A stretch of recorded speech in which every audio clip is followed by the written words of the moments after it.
Hello students, welcome back to SS class. We are doing chapter number 2 of history. Warren Hastings 1773 to 85, who was the first Governor General of India, he took few steps in setting up administration. What were they? He divided administration into three presidencies, namely Bombay Presidency, Madras Presidency, and Bengal Presidency.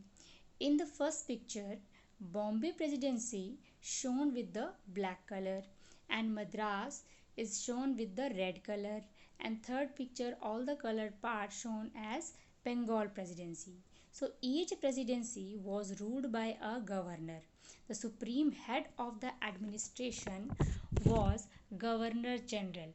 Warren Hastings introduced several administrative reforms in the sphere of justice.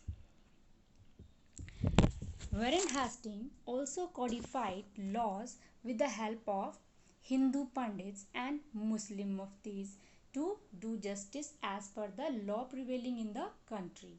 Means, according to their religion, Maulvis and Hindu Pandits explained Indian laws for the Europeans. So they codified laws to give justice to the Indians. A new system of justice was established in 1772.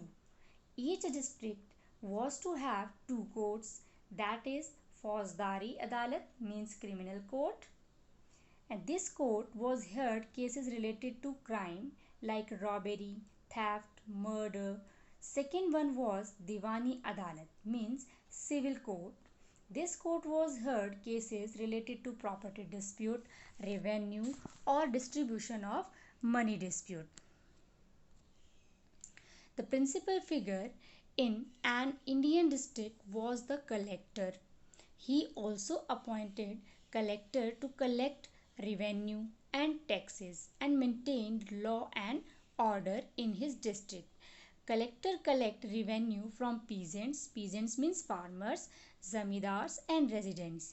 The criminal courts were still under a qazi. Qazi means judge, and a mufti. Mufti means jurist of the Muslim community, but under the supervision of the collectors.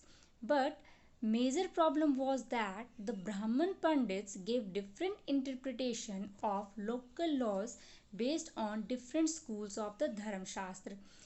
Dharam Shastra means Sanskrit text prescribing social rules and codes of behavior. It is composed from century 500 BCE onwards. To bring about uniformity in 1775, Pandits were asked to compile a digest of Hindu laws. N.B. Halhed translated this digest into English. The Company Army. Colonial rule in India brought in some new ideas of administration and reform, but its power rested on its military strength. In order to protect themselves from enemies and trade rivals, the company now needed army. So they started recruiting. Recruiting means selecting Indian soldiers as well. This army known as the Sepoy Army. Earlier in the Mughal army, there were two types of soldiers. Sawars means soldiers on horseback, and Padal means foot soldiers. They were trained only in archery and sword fighting. East India Company started recruitment of peasants into army and training them as professional soldiers. Company soldiers, now armed with muskets, a heavy gun used by foot soldiers, and matchlocks. Matchlocks means it is an early type of gun in which the powder was ignited by a match.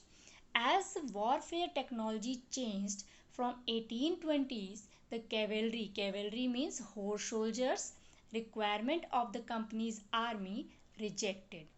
Army's infantry regiment now became more important.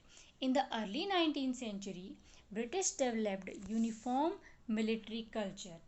Soldiers were given European style training, drill and discipline. that regulated their life far more than before. So, conclusion. Thus, we can come to the conclusion as per the title that a company that entered India in order to trade finally gained power over the territories of India and became the ruler of our country. So, children, our chapter is completed now. I hope you have understood this chapter. Thank you. Have a nice day.